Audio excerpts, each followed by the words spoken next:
Uh, thank you, Christopher, uh, and all our team and who is watching that. Thank you very much. We are just continuing our history of physics series. We did the first episode and the second episode. First episode was about what led to the classical physics. It was, there quite a lot of viewers we have.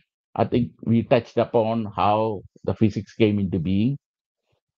And then the second episode was more specific about thermodynamics, which talks about the conservation of energy, and that's what became the fundamental aspect. Maxwell was also involved in that, along with others like Carnot, people like that. And then the question of momentum conservation came into being. And I think what we discussed last time, the episode two, is that the Maxwell actually came up with the electromagnetic, the four equations of electromagnetic theory. Then he had to introduce the concept of field and also the question of vacuum, where the speed of light is constant. So there is nothing, like in ether, there are no other frictional forces or anything like that. So that the light can travel at speed of light infinitely. So that became the vacuum aspect, and he came up with the fundamental derivation we know is connected with the permeability and the permittivity of free space. So he connected that to the speed of light.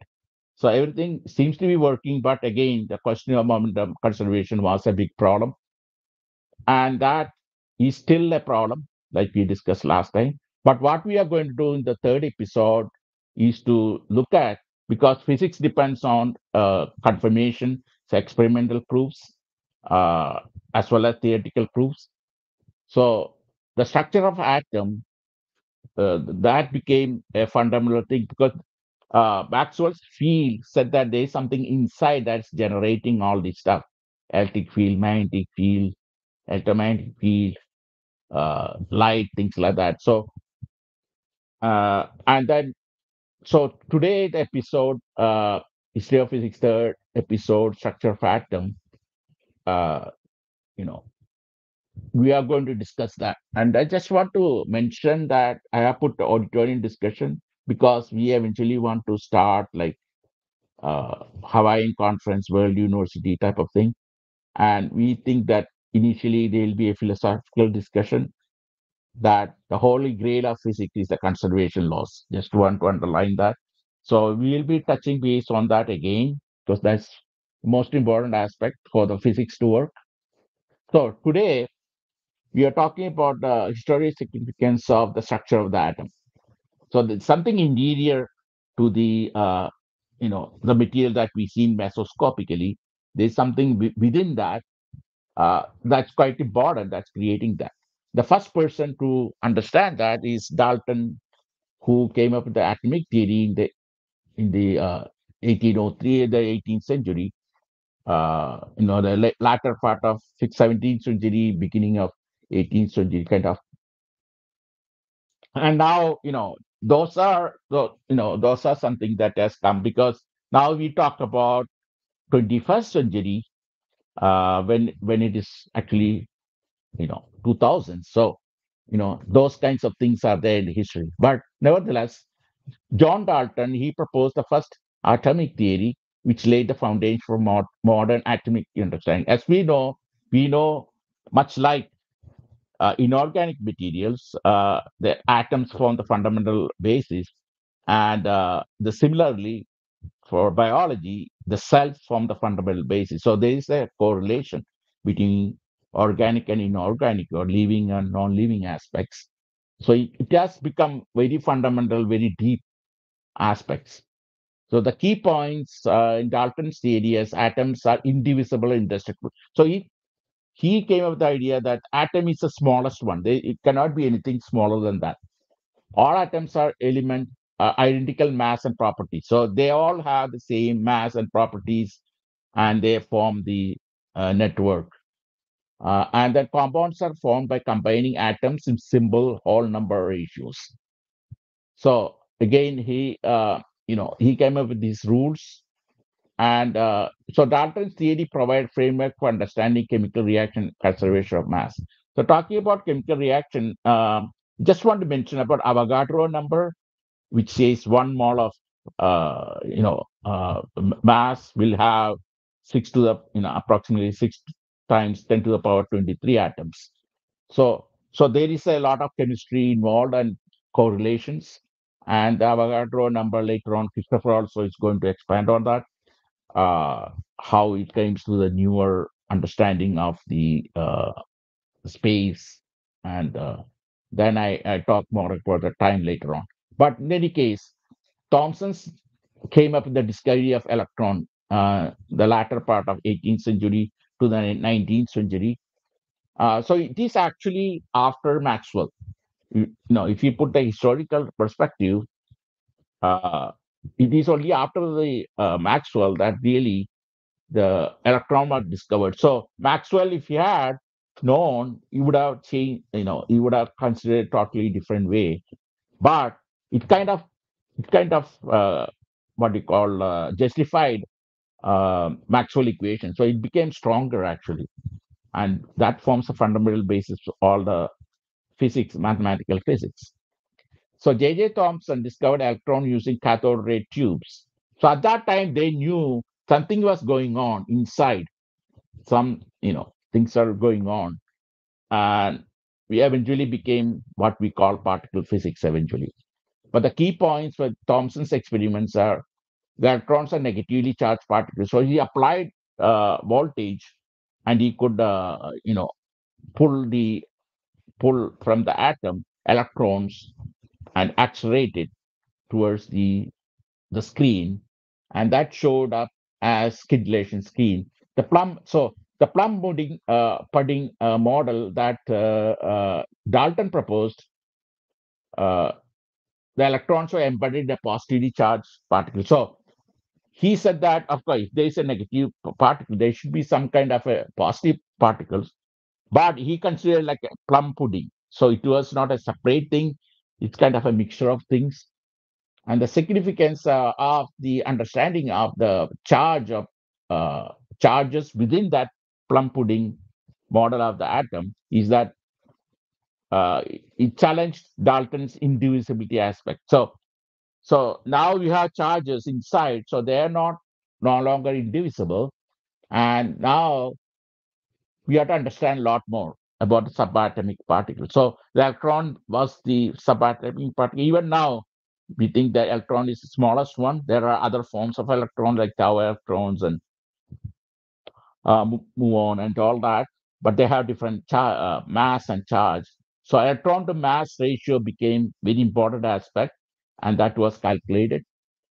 But very important experiment that was conducted by the Rutherford, that's called the nuclear model. That's much later in 1911. So you're talking about 19th century to 20th century aspect.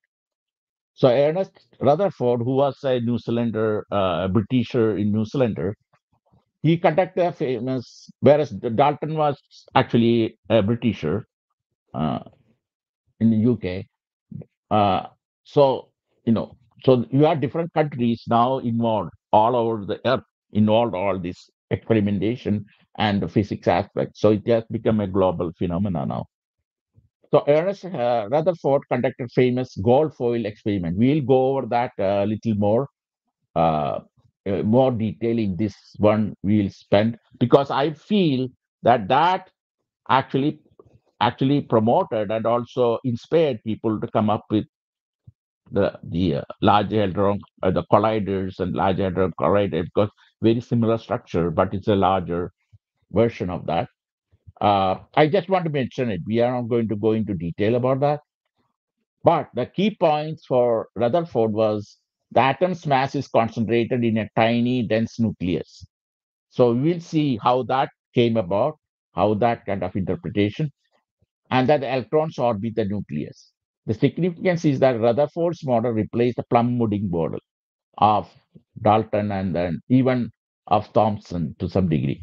It introduced the concept of nucleus and explained the scattering of alpha particles. The discovery of the nucleus revolutionized atomic theory. Okay, just to mention that we are not going to quantum mechanics in this episode. The next episode we'll consider that.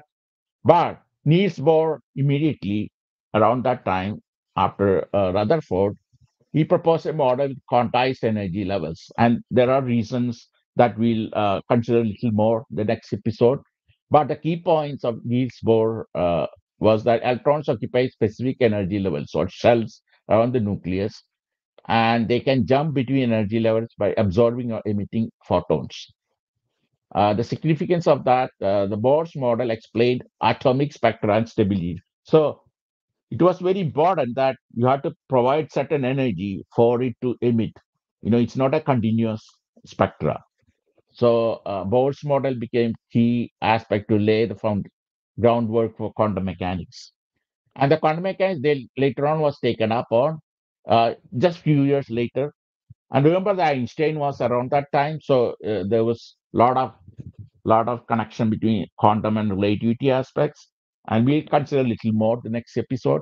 But further mathematics and experimental aspects was conducted by mostly mathematical aspects for Schrodinger and Heisenberg, because now mathematics became a very most important part. The operational algebra became the key aspect for physics. So eventually we'll see that it took away the physics aspect to some degree. But the key points of a quantum mechanics was the electrons are described by wave functions. So he started developing that the electrons are not in one place, not just a single particle, but it is spread out as wave function, orbital, or a cloud.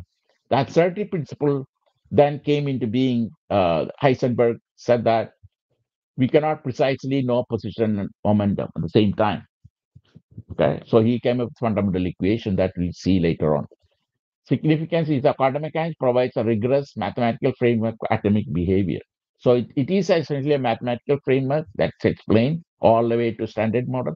It explains electron clouds and probability distributions. So the modern atomic model combines quantum mechanics and relativity. Like I said, Einstein was around that time, so people try to combine the two and then see that even in stars, in astrophysics, that quantum mechanics still operates there, things like that. But there are some contradictions that we'll examine as we go on the other episodes. The key points electrons occupy specific orbitals with defined energy and angular momentum. So again, the question of the momentum now became, conservation of momentum is a problem. They came up with angular momentum. I will see that field conservation, things like that. So only the energy conservation is something that from thermodynamics, it is kind of fixed. It is proven, and so far we are not seeing any falsification of that. Orbitals are grouped into energy levels. Now, what Bohr proposed then that different energy levels, the NLMS, and then the whole, the series of the geometric structure was developed, and we have orbitals, we have suborbitals, orbitals and suborbital principal quantum numbers, so on and so forth. Electron spin introduces Pauli exclusion. So Pauli came up with the fundamental thing that no two electrons can have the sense of uh, spin. That if is one of the electrons rotating clockwise, the other electron will have to rotate anti-clockwise.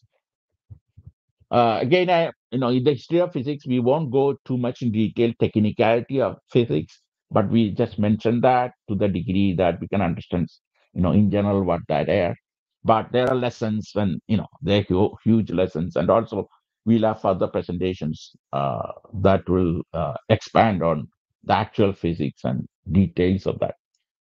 Significance. The modern model accurately predicts atomic properties and behavior. So that's the key thing in physics. It has to does it can it has a predictable factor, and that's always the question that is uh, mentioned. And like we know about string theory, for example, it has mathematical model, but it couldn't really come up with the experiment that proves that.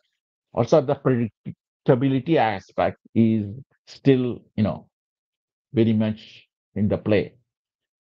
So the atomic model formed the basis for understanding chemical bonding. So, but chemistry has taken upon this aspect, quantum chemistry and things, and it's quite successful in determining. I also study a lot on the chemistry and about the model that I developed. Uh, you know, has some quantum aspects to it. So, in summary, the historical development of atomic theory has shaped our understanding of atoms' inner structure. Dalton's principle, simple model to the complex quantum mechanical description. Every discovery has contributed knowledge of fundamental building blocks of matter. So that's important thing. So what we will do now, we'll concentrate more on the structure of atom, the Rutherford model. The Rutherford model, physicist Ernest Rutherford 1911 revolutionized understanding atomic structure.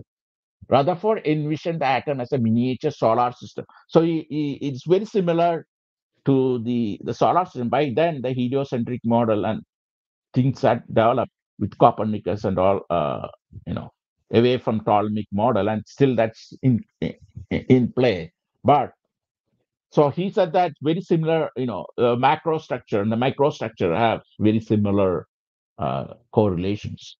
So that's the important connection he made. So he said at center there is a tiny, dense, positively charged core called the nucleus, and the surrounding that's the negatively charged electrons. So it replaced Thomson's earlier Plum-Bodic model, in which he said that it's a uniform distribution of positive charge throughout the atom. So it is not that way; it is clumped together as nucleus. The structure of atom then smallest particle. Atom was supposed to be the smallest particle, but now with the Rutherford experiment, it says that there should be smaller particles. There'll be subatomic particles like neutrons, electrons, protons. The protons and neutrons are found in the middle of the atom, and that's called the nucleus. For example, we talk about a lithium atom. Uh, the electrons orbit around the outside of the nucleus, uh, and then you have you know, the three the electrons that orbit, and then in the middle you have uh, the nucleus. So so that question is there. The neutrons have some electrons in there. So there's inner uh, electron orbit, then outer electron orbit, so on and so forth. So by that time the periodic table also came, as we know, the hydrogen and all the other atoms came into being along with the like helium, which is inert gas, and now the structure of the sun itself. We said that there's hydrogen and also the helium aspects and the fusion and things like that. So it's interesting aspects that develop from there.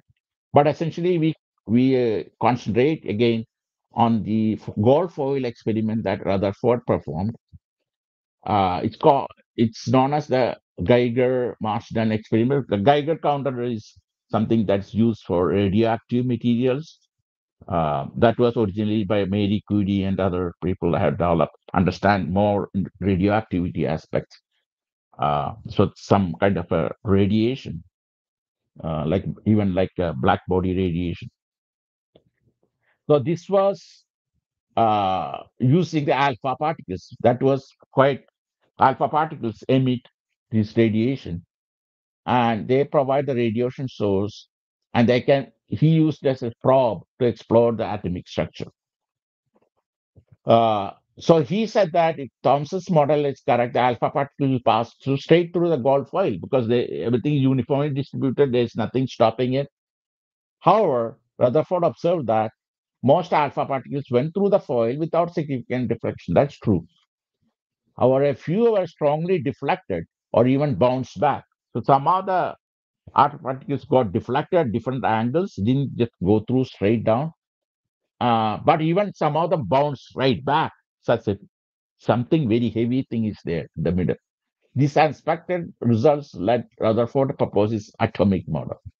So now in the experiment, you see there's a source of alpha particles. So it's a very simple setup, but nice setup that was later on formed the basis, how the LHC, like I said, we'll discuss later more about that.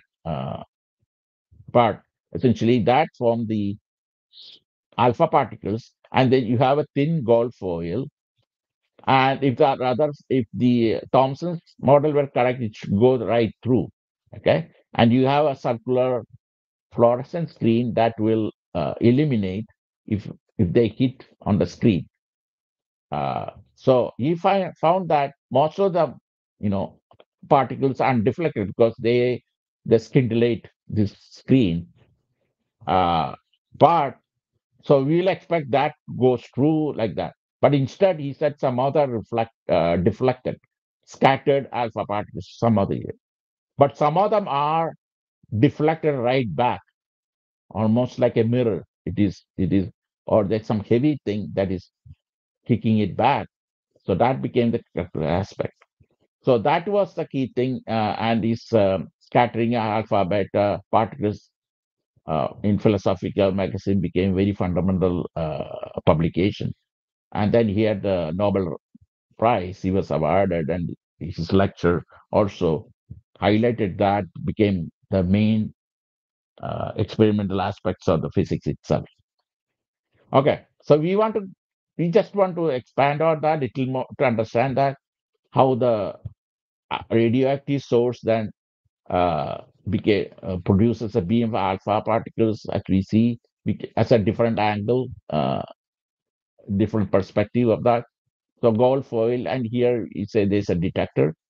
But what we see is most alpha particles travel to the foil undeflected. What's the interpretation of that? That's what we are trying to. So interpreted the atom is mostly empty space. Okay. So they are going through that. And the reason he said that's empty space, whereas Thomson said it's a distributional thing, is that some alpha particles are deflected by small angles. The nucleus is positively charged, as is alpha particle. So alpha particle is a positive charged particle. So something that is repelling that. So the nucleus has to be positively charged, some kind of a proton. He came up with the idea of proton later on, but positively charged. And occasionally, alpha particles travels back from the foreground. Nucleus carries most of the atom's mass. So something heavy, highly concentrated in the middle. And then you have rest of it empty space. Then you have electrons going around that. So that became the key cornerstone of the atomic physics, uh, or eventually what we call particle physics. So in the central charge, most of the atom's mass is concentrated in small volume. Okay, and you can calculate the size of the nucleus is small compared to even the electron or the orbits, things like that. The cloud of orbiting electrons surrounding. So that's called a strong force now, and it's still a hot area of research. What is that happening there? But a cloud of orbiting electrons surrounds that nucleus. Okay, you see that you have highly concentrated nucleus with proton and neutron, and you are surrounding that the orbits of the electrons. So, so you have for a specific atom, I'm going to talk about lithium and things like that. You have a shell, what you call inner shell and outer shell. So now I'm going to go into detail about that. It will take a long time. But we have electrons here. So you distinguish between L shell. You remember about later on, Bohr caught upon this idea about that differential K shell, which has two electrons with the Pauli exclusion principle and things like that. The L shell, which has eight electrons, and you have sub or orbitals, things like that. But essentially, for Rutherford, he said that the nucleus contains protons, which is positively charged particles, while electrons are distributed in energy levels. And hydrogen, for example, has a simple proton in the middle, and then you have electron going around it. So that's the simplest atom you can get. And then you have, you know, the variation of that isotopes, which adds neutrons and things like that into the nucleus. So Rutherford model emphasized empty space within the atom, the electrons far from that. So he said that there is nothing in between, just an empty space. And I think he might have got some idea from also from Maxwell that there's vacuum. So they all started to fit together all that eventually. And still, that's still a really challenging aspect. In any case, what we talk about a structure, if we go into detail, we have this experiment here, and that produced understanding. And just kind of gist or summary, a brief summary of that. You have the nucleus here, the proton and neutrons, and then you have the electrons going around this orbital. So that's a simple structure, but when you go into detail about that, it's become more and more complex. But simplest picture is that. So if you talk about atoms, these are the atoms in a lattice, for example, and then we have the alpha particles going around that when it's hitting that. So some of it with the experiment, some of it is scattered at an angle because the positive and positive repulsion. And then some of them are deflected back because of the heaviness of the nucleus atom. The mass, kind of like a mirror, it reflects back the whole thing, the alpha particles. So then you have the nuclei, and you see the size of that. Typically, an atom has 10 to the power minus 10 meters, whereas the nucleus has 10 to the minus, actually, it should be the electron has 10 to the minus 15. And there is a question about Bohr radius uh, and the quantum radius and all that. We'll talk about that later, but that's the electron aspect. Uh, uh, you know, then you have the electron nucleus. The nucleus is around that, slightly less actually. It should be slightly less size of the. So people are trying to figure out the size of the nucleus itself. We'll have a discussion later on about that. But I'm not going to the details of the actual numbers here. I just want to point out the relative compared to the atom. This is so small, you know, size of the atom. That's what I want to bring out. So the nucleus and the shell. So Rutherford's model laid the groundwork for modern atomic theory, highlight the existence of dense nucleus, challenge the prevailing view, uniform distributed positive charge, like for Thomson, Dalton started at Thomson, uh, came with the idea of the electrons, but the plum pudding model has a problem that Rutherford actually falsified that. Subsequent models such as Bohr model refined understanding further. We'll talk about that further on. In summary, Rutherford model revealed the nucleus as the central core of the atom, fundamentally altering perception of atomic structure. So there is a dense thing inside. How they're coming together is the gravity aspect of what is going on there.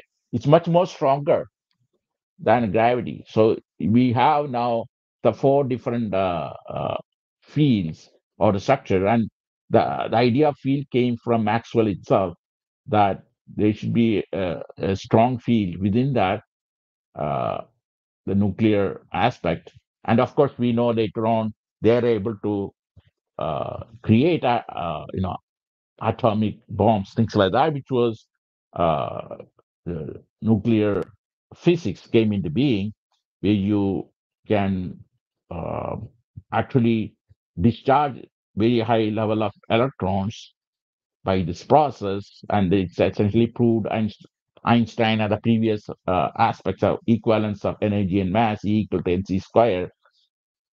So that became a very important aspect. So there is a large amount of energy locked into that nucleus, very very very large, much larger than anything you can think about. Um, and you have the normal chemistry which operates with the electrons. The chemistry actually works with the outer electrons. All the reactions either take away the electrons or put in electrons, and you have the all the ions and other aspects forming that creates it. So the nuclear aspect doesn't come into picture in that normal chemistry. So you have weak theory and strong theory, and also gravitation. Now the electromagnetism from. So at least there are four different forces. Some people think there is a fifth one, but that's something we'll discuss later on. So that's essentially, the key aspects of uh, you know, the structure of the atom in a gist. So thank you very much for your attention, and now we'll open for discussions.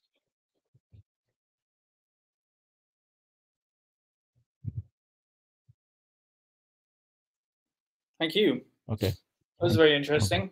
Okay. It was how long was that? It was about half an hour? Yeah, close little or half an hour. Let's see how much does it show up in there. Oh yeah, just Yeah, it shows about 31 31 minutes. Yeah. Yeah. 31 minutes, yeah. Okay, So I very think good. that's So what is the next episode, Rajan?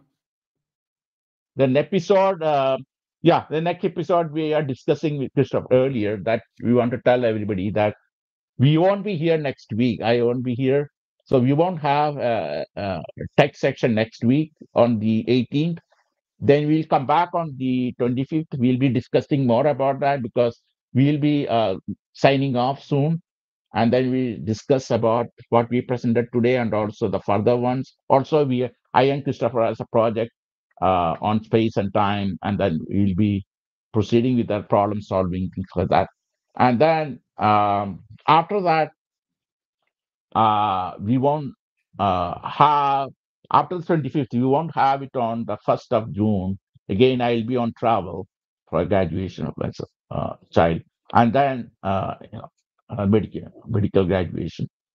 Then after that, after the first, then 8th, we'll have a session, and we hope to present that episode 4, which would concentrate mostly on quantum mechanics and the theory of relativity. So that will be in one episode. Now, I was thinking earlier whether we should have two different, episodes. I'm still thinking a little bit, but I think I am pretty much sure we have to have that together so that the fifth episode we'll see how the quantum relativity have a problem, the vacuum catastrophe and ultra very important aspect, and also coming up with the standard model, things like that. And still we are struggling with you know corroborating the two, how you make them consistent, and the momentum conservation, so and so forth, which is always an ongoing thing. So we'll discuss that. The fifth one, we'll discuss that, how the quantum relativity are matching together, come up with the quantum gravity, things like that. And sixth episode, again, we'll go into more into that and string theory aspect. So we can develop that episodes as we go along, how they, I'm doing still the research. I have done some research on the quantum mechanics, like I have done this for this one from the historical perspective. That's what I'm trying to emphasize. So again, the quantum relativity, we have to look at that because the historical perspective is important because if Maxwell, like I said, if Maxwell knew about the electron, he would have done a totally different way of looking because you are thinking about vorticism and all those things, but he put away that and he just considered all the uh, Gauss experiment or Faraday's and Ampere. So he was trying to put together those things because he knew about the magnetic electric field, but he didn't know what is inside. There is something inside that later on uh, these Thomson itself came up with the electron, but more so Rutherford, like I said, came up with the nucleus. So a whole new understanding of the structure of the inner structure of what's going on, the structure of the atom itself. So then, you may know, of course, you have the electron is one thing, but then you're also talking about spins, yeah, angular momentum. So I yes, suppose if Maxwell was aware of the yeah, electron, he possibly would have yes, predicted spin and that, or Yes. how do you feel? Yeah, he would have considered all that into the equation. It would have changed Maxwell equation, I think. Right now, we Oh, are coming with the gauge theory, things like that, but we are trying to see how to incorporate all these things. But I think Maxwell himself, would because those times they are much more clear. My feeling is that become murkier and murkier as we go along with quantum physics, and they become more mathematical, more mathematical. But even Maxwell, who was mathematical, had a very good knack for understanding the physics. He always, want to point out electromagnetic waves, and eventually somebody proved that yes, they exist. So they had their, from Galileo and all, and Newton, they said that there has to be something substantial, the physics aspect. you know it's not like the previous ones where it's just ideas of philosophy or just the mathematics, but actual physics. It's proven by experiment. That became the key aspect. And Maxwell also is a mathematical physicist. He believed in that, but later on people moved away and start emphasizing more on the math. And so, and as we know, string theory, which is one of the most beautiful theories, has this problem. It's mm, mathematical in a sense, but there yeah, is no real proof of the physics, yeah, at least and until now. that's where you're talking So, about things getting murky. That's certainly one yeah, area where I find things get very murky in string theory as well. So, but we yeah, haven't really discussed that too much. Like the yeah, idea about the string wrapping around a torus, which is a yeah, space-time torus. But yeah, then, yeah. so is the string then like space? It's extended in space and time. But then when Uh-huh. they talk about maybe you have that looks cool. Oh, let me switch off this. I think when I go there, something is happening. I don't know whether we need that. Probably we don't need a No, presentation now, right? Okay. All right. no, it's okay. So like when they talk about a particle could be a string, so it's a little loop. Uh-huh. But then when we have the strings, if it's extending through time, then it's no longer just a loop. Or it could be a point in space time, but a loop in at one point. I mean, it could be at one point in time in space. It could be a point, but extending through space and time, it could be a string. But then maybe what they mean is that the string, the loop string becomes like a tube, through Mm, space time, which would mean that mm. then it's a tube wrapping around a torus sort of thing. Yeah, so that's what I mean about it being murky. Another issue that even just with sort of more basic quantum mechanics, you were talking about again spin, excuse me, spin up and spin down. Mm. Then we also have spin. We also have right-handed and left-handed particles. Mm. So if we have a spin-up particle, but it could be like it's like maybe certain amount of spin up, but it doesn't matter like how much probability of it being spin up. It will always be detected as spin up, if it has that. Mm. And then certain amount of spin down, always spin down. And then so presumably the same with the right and the left. But if something is like partially spin up, then does that mean that it is somewhat spin up and somewhat right-handed if it's pointing to the right, or Mm. somewhat spin up and somewhat left-handed if it's? I don't think that's the case. So then we have these two orientations of one maybe spin up, one's right-handed, and then supposedly they're happening at the same time, but we can only measure one at Mm. a time, I believe. So is that correct? Also, yeah. So just mainly that point. But if you have spin, you have something that is. Yeah. Also, I think like it kind of works with the four-dimensional idea of something has this kind of. It always has a Mm. right-handed spin and a spin up. That's kind of very much related to the Clifford rotations that I'm Mm. always discussing in the quantum thing. So like it needs a 4-dimensional rotation, which is both to the left or right, and also in this other dimensions. So, but yeah, what's your take on that on the spin issue? I guess. Yeah, I also think about Euler angles and thinking about that.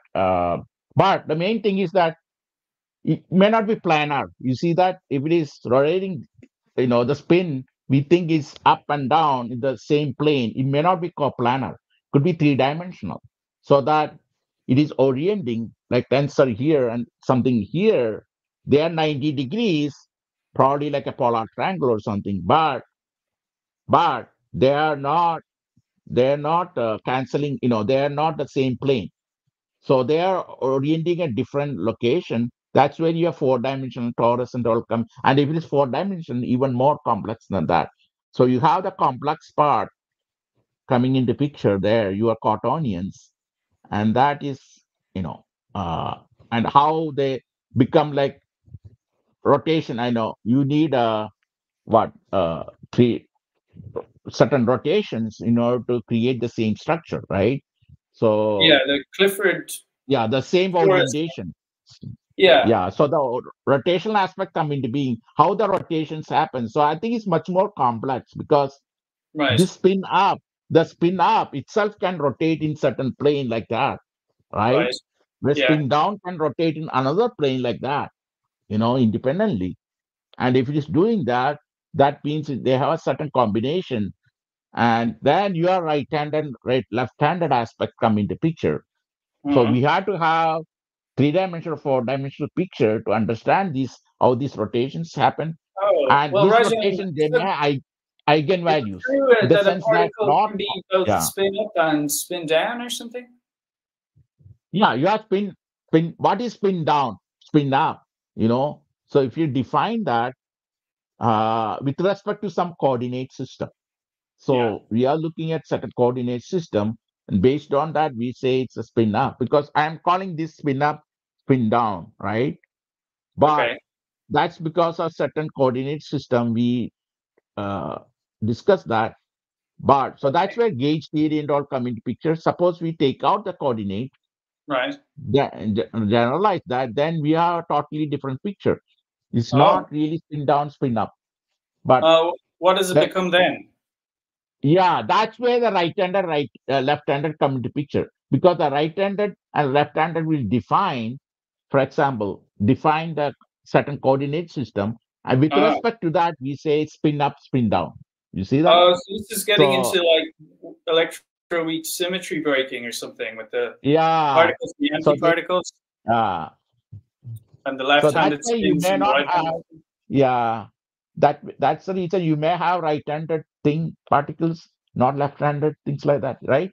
So there are some exclusions that's happening because the left-handed may be Cottonian, maybe complex thing, and the right-handed may be the real thing. So see, I'm talking about the time I see. I just want to briefly mention. I think one other publication manual also come some of it aspect. I'm not going to detail, but later publication of mine, and I may not even present in the Istanbul conference that aspect, but I may mention it. But the main aspect I'm coming, very interesting aspect is that Yeah. uh, how the whole thing, that supernumera thing, it's a Yeah. noisy thing, and certain function acts on it, and like the mechanism, a hot PDP mechanism, and that creates the distorted field that creates is the one that's creating that because a random fluctuation can create a distorted field, and that function then creates that particle or a signal. So from noise you get signal, and I come up with the equation that like our algorithm that we say we can see that's why IT aspect come into picture, the IT algorithm, because I can say x equal to x plus uh, one or something. I can relocate that, x plus one, the new location it has the value of that. So it may be working like that. It may be working like what we do in a computer, that that same noise become noise plus signal. Again, it's part of that. It's like condensate, part of that. The signal comes out because of distorted field. And eventually, it's like evaporation comes out. And then it can go back condensation. and it becomes part of the noise. So we quote unquote noise, but the noise is indistinguishable. That's the most important fact. The noise that's new, that you had created signal in an excited state, that noise is slightly different from the actual noise. But over a period of time, the noise is what noise is a random thing. So we cannot distinguish that. We cannot distinguish indistinguishable, but something in between happens and it goes back, resets to the original situation. So this is where dark matter, dark energy, and all. I'm discussing even Emory's thing very similar. He's talking about discontinued energy fields and discussing that. We can probably explain about the dark matter, dark energy aspect. So that's the interesting thing that's coming up. Very similar. That's in the spatial dimension. Now, very similar thing in time domain. If I consider time domain, what I'm coming up with is tensor, right? So it has both scalar and vector aspects. So Yeah. initially, what's happening, and now I actually coming out something called the using the dredger. The history takes us from past to the future, where time takes us surprisingly from future to the past. So your quantum entanglement of the history and time, a brief history of time that Hawkins talked about, that's Right. what present time is. And there are a lot of details in there, but to give a simple understanding of that is that so the time acts is a trivial, what I call a trivial thing, like noise.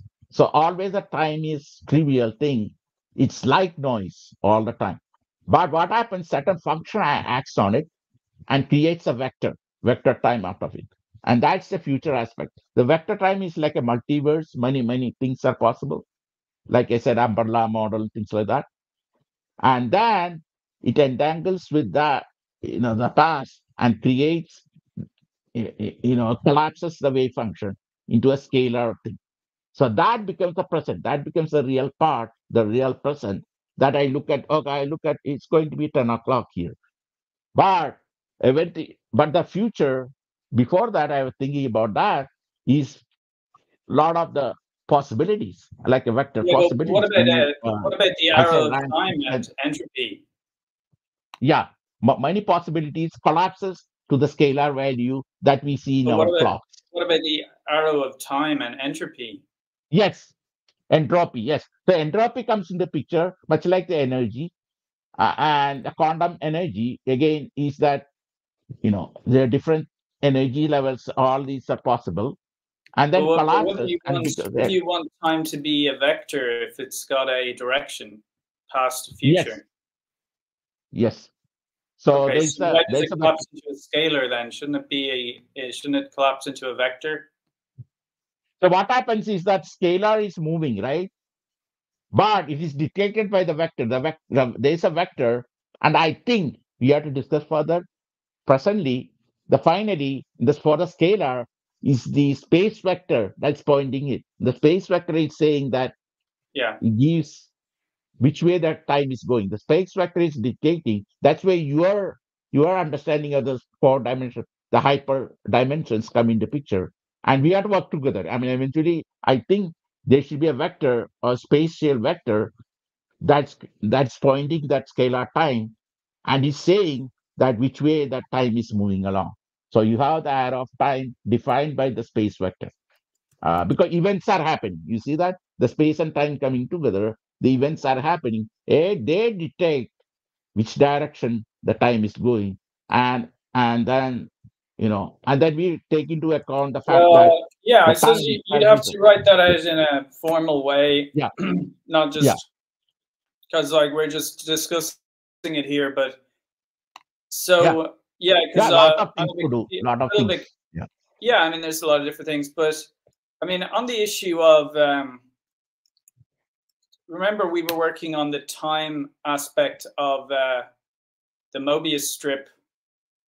Oh, let me pull out. Maybe I can show on the other screen what we But discussed actually, last time. I'm just going to share my screen here for Okay, yeah, you have.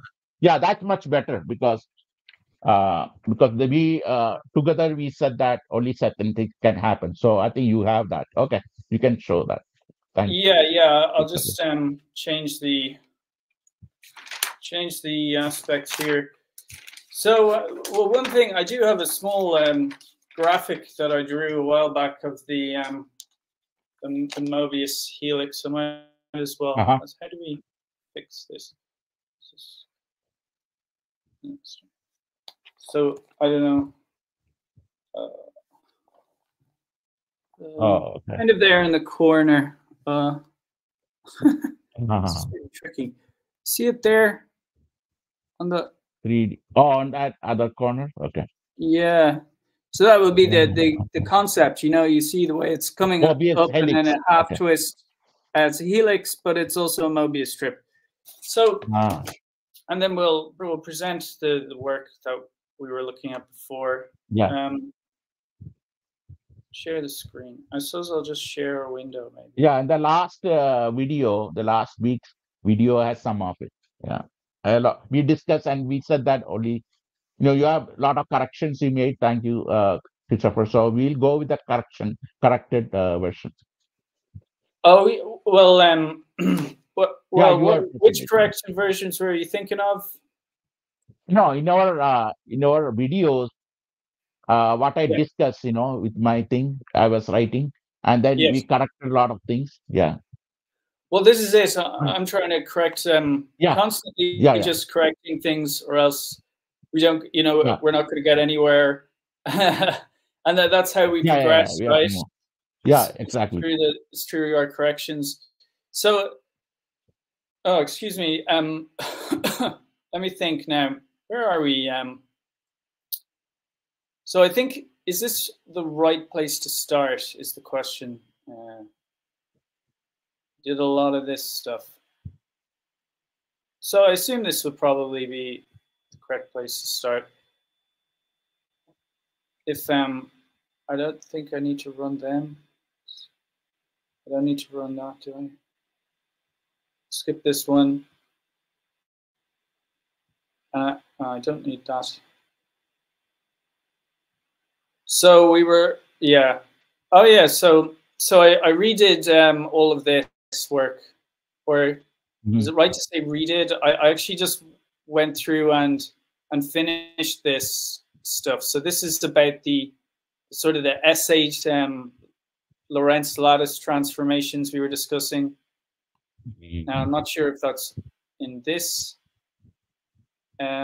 notebook or a different one, but so yeah, I just basically went through like all of the different possible matrices in GL23, and I just mapped them all out. So there's 48 possible ones, and then so we basically create the Lorentz lattices for each one, see what the results are. Because remember, we were looking for SU2 and all those groups. So we see that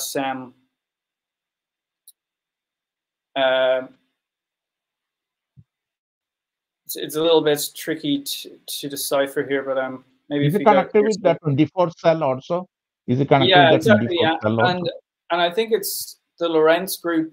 Well, actually, this would be the Poincaré group or Poincaré, or however you say it.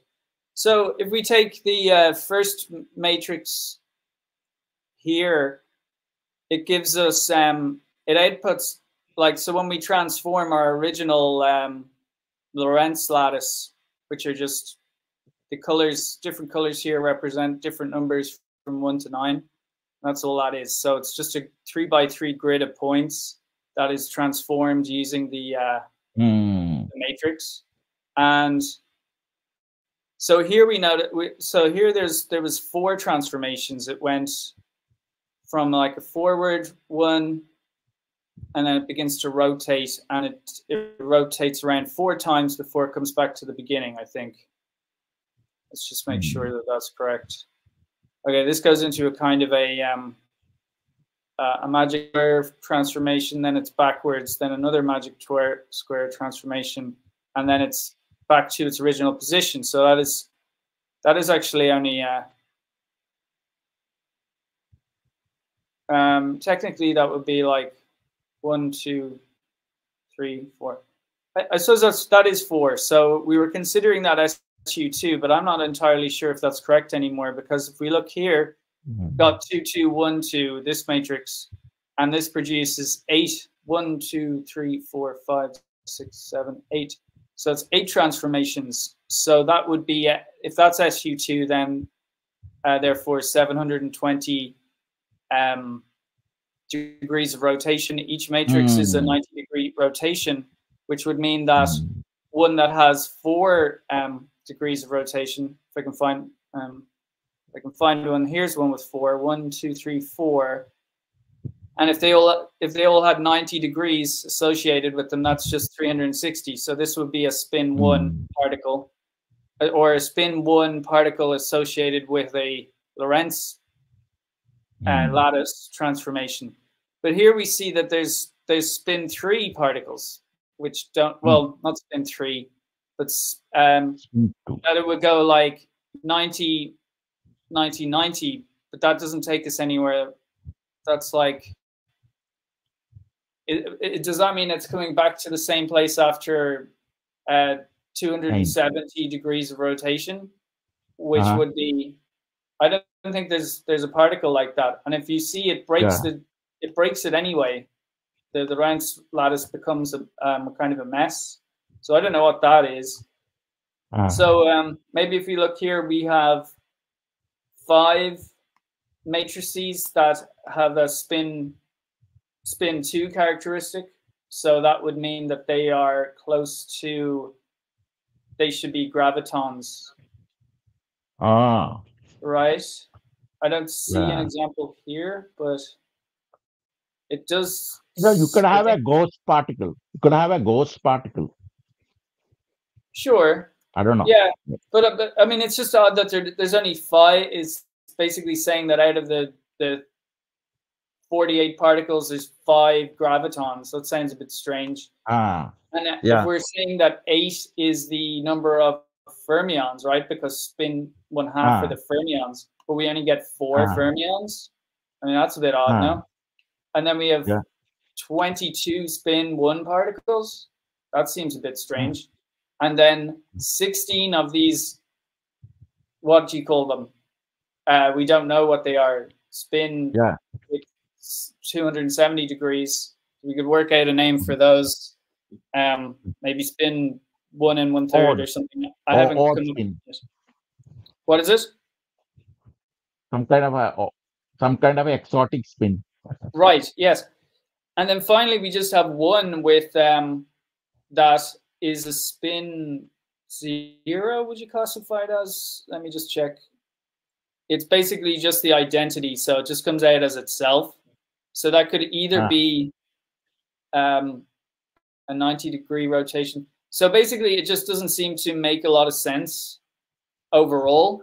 So if this is what Lorentz and the other maybe people after him, obviously working in quantum field theory, if this is like what they are doing, then I would question the validity of it. But it's probably not likely that they're doing anything similar to this. They probably have their own methods, and you know, I'm checking something that's completely at odds with what they're doing, and so that's fine. That just means that we can rule this out as a correct, like we can't say that the particles are related to these Lorentz matrices in this way. So, but that's not to say that, I mean, it would still be interesting to look at these as maybe, see, but I haven't been looking at them as space-time diagrams, because like if you were to do that, this would be the time axis, this is the space axis. And then as things transform, like we'd have to do a continuous transformation, which we might do next week. So we see, where the points lie after on the 25th, after a small amount of transformation, not instead of these large blocky kind of discrete transformations that we're working with. We just have a smooth continuous transformation. Where does this point lie after, like, I don't know, sine theta equals 0.1 or something, and where do the rest of them all lie, and then we could calculate from that. Okay, what is the distortion then in the time of the particle, or we'd also be able to see how it's transforming, whether it's moving to the left, whether it's moving to the right, and therefore that could suggest something about whether time is going forwards or backwards. Oh, yeah. Yeah. Yes. So that leads me on to the next point, which was I think we are ready to, well, let's just continue running these first to make sure that we're not, oh yeah. So here's just the same thing, but I've put the numbers on the matrix so that, or on the lattice, so you can see how they transform more easily. Number 5 here is in the center, but it's black, so you can't see, but you'll also notice that number 5 never transforms because it's in the very center, just 0. Yeah, so that gives you a quick idea of what's going on there. And there are 8 transformations in that. So now move on to the next one, which I think is, no, I was wondering if this was 3D, but I don't think it is. It's just another example, a different transformation laid out. You can see these are the matrices we're using to transform, and then we get this one. So this is just visually what we saw in the output previously. I'll have to run all of these, I think. In about 5 minutes, we can wrap up, is it? Yeah, about 5 minutes. We have 5 more minutes. Okay, I'll see if I can finish this in 5, and if not, we can come back to it. Yeah. So here's this is it, going to be it in 3D. So it's just the test run, and then we go.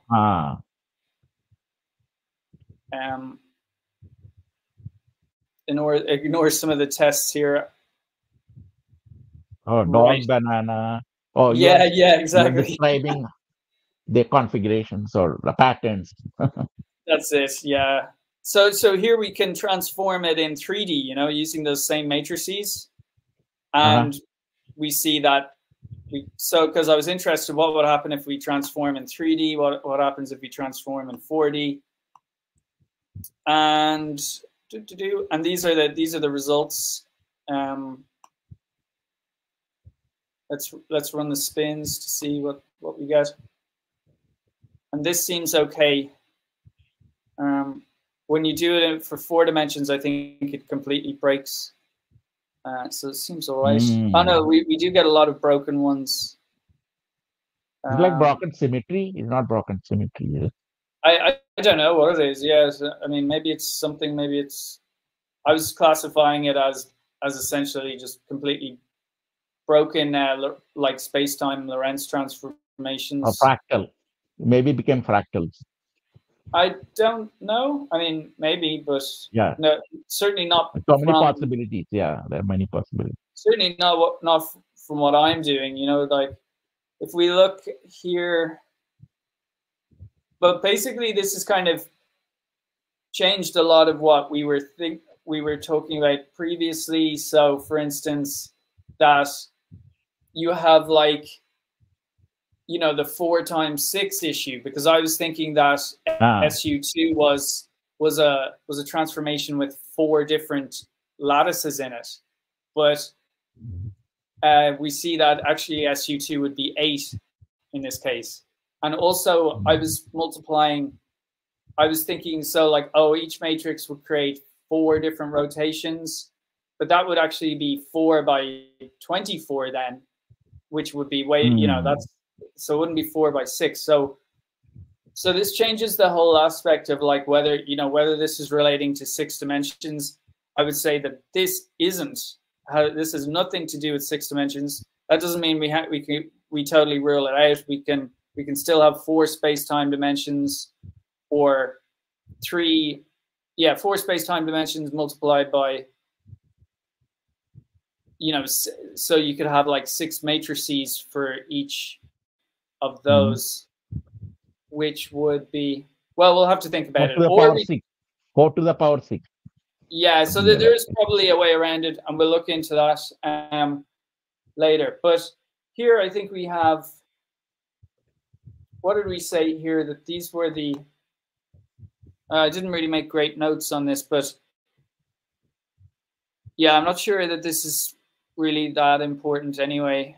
But basically, in the three-dimensional case, you know, you can have spins of 7, kind of 4, 3, 2, and 9. So then we have, well, they're not really spins of 7 because 2, remember, would be spin 1.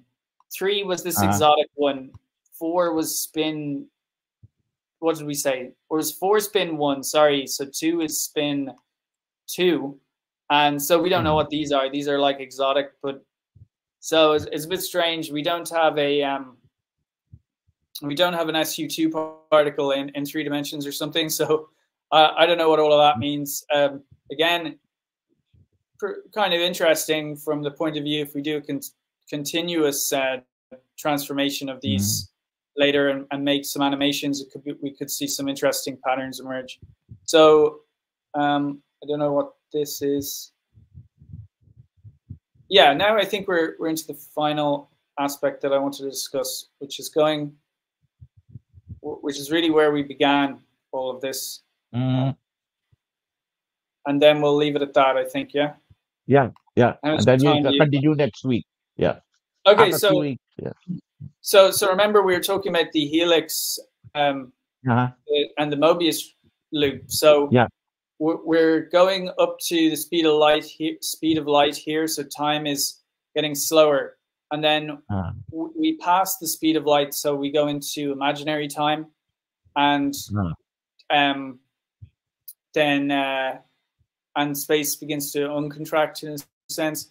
But so I was saying that this was backwards imaginary time, and then it goes into forwards imaginary time, and then backwards time, and then forwards time again. But actually, if we look at this red line, and the reason why I was thinking of that was because of the geometry of the Mobius strip, yes?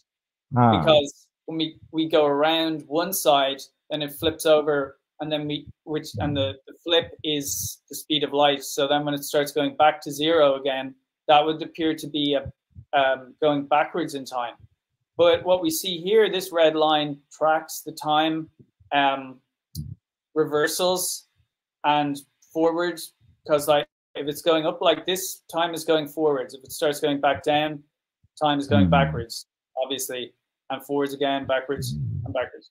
So and I was thinking that so this red line and this transformation of the data, the space-time data, if you like, is necessary to create these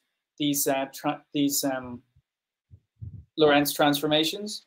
So that implies that when we go towards the speed of light, where time is going forwards, and when we cross that threshold into what I was calling backwards imaginary time, time is still going forwards. So that implies that in imaginary time, time is going backwards when going forwards, if you know what I mean. So yeah, so it's kind of weird, and it's going forwards when it's going backwards. So it's like everything is flipped on its head in this alternate universe where it turns green. And so in real time, this is actually going backwards, and this part is actually going forwards. And so when we're in this point, everything will look like it's going forwards. No, everything will look like it's going backwards when it's actually going forwards, and vice versa. So time is completely polarized in the opposite direction in the imaginary universe. But interestingly enough, then, if that's the case, and like I don't have a picture of a Mobius strip, but if you just imagine a Mobius strip in your mind, you're on the outside of it and you're going along, and then you pass to the inside. And it implies, remember we were trying to figure out how to because we're talking about a linear acceleration of the helix Mobius strip.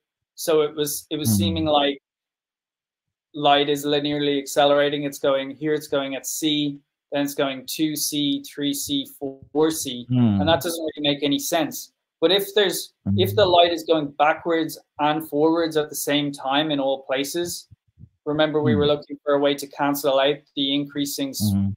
Yeah. So I think it means that if we imagine the convex curve of a Mobius strip, like if we just have a piece of paper, we loop it around, the inside is obviously convex, the outside is concave. They are the one shape. So if the convex then is backwards time, the concave is forwards time, because they both exist in the same, they are two sides of the same coin, if you like, just to quickly, explain it. So they kind of cancel each other out in that way, So it's like water flowing forwards and backwards at the same time, and so they just, or like maybe two different standing waves, and they just cancel each other out. Like layers or something. Well, more like layers. It's more like one is like maybe frequencies of two different phases, if you like, So one is in the up and one is in the down. They're polarized differently, and they just cancel each other out. So it looks like there's no motion. So everything becomes a constant value. So that's why the speed of light would be constant, because now I'm getting a bit conjectural here, but it's like, because light moves forwards and backwards at the same time, its speed would be zero in a sense. So then where's the speed of light coming from? Maybe it's coming from a torsion thing at that point, where it's just rotating in place, and these things are then flicking back and forwards at a speed that looks like the speed of light, because this would be, like I said before, this would be a little bit of electromagnetism turning into a little bit of electricity turning into a little bit of magnetism, turning into electricity, magnetism, and so forth. And that would have some kind of time-space thing like this, but also in the opposite direction. Yeah, so that's the concept. So it kind of makes me think of light then as a kind of like almost like a perpetual motion machine, which would make sense because, tired light theory has been kind of disproven. Yeah.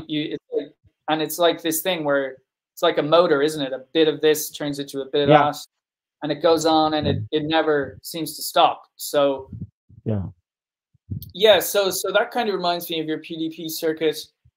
Light is kind of like a perpetual motion machine. Also, light forms the basis of all matter, and since matter is also these particles that you're interested in generating, it would seem that all these particles are light, and that seems to fit in with E equals mc squared and a lot of other kind of concepts. So there could be charging cycle, and then there could be charging cycle where they almost think static, and then you have a motion, your linear motion, and then then it travels. Then again, charging cycles kind of stuff. So it goes through these steps. So it will look like as if it is stopping at some point. The opposite things are the electrons, the light travel. They produce a charging cycle, and then after enough energy, then it moves it, to a certain distance, and then. So the only other thing then was like linking it to your work originally. If this was, this is actually like a linear acceleration, and then later on we're trying to make it look like an SU2 thing or a light wave. But then we're also like, so these are kind of analogies, like the system is supposed to can be analogous to other systems while being something completely different. So then if this was an electron, let's say, and then you have a monopole, a plus monopole, let's say a minus monopole, and then a positron, I'm just wondering, you were saying electrons also have magnetic fields. So so does that mean that the monopole has an electric field? I guess must do. Monopole has only magnetic field problem, but they normally monopoles have only magnetic field. Okay, so why is the electron special then with a magnetic field? But electrons have, because of the moving magnetic field creates electric field. So when the Yeah. monopoles move, they can create electric field. Okay, fair enough. That makes sense. Okay, so that was really it. I think we covered everything. Yeah, there. we'll continue next week. Yeah. Okay. Okay, I'll stop. Thank you very much. Yeah, we'll continue next the 2 weeks from now. Yeah. Okay, Thanks. thank you. See We'll you end the later. Have a stream. great day. Yeah. Cool. Yeah.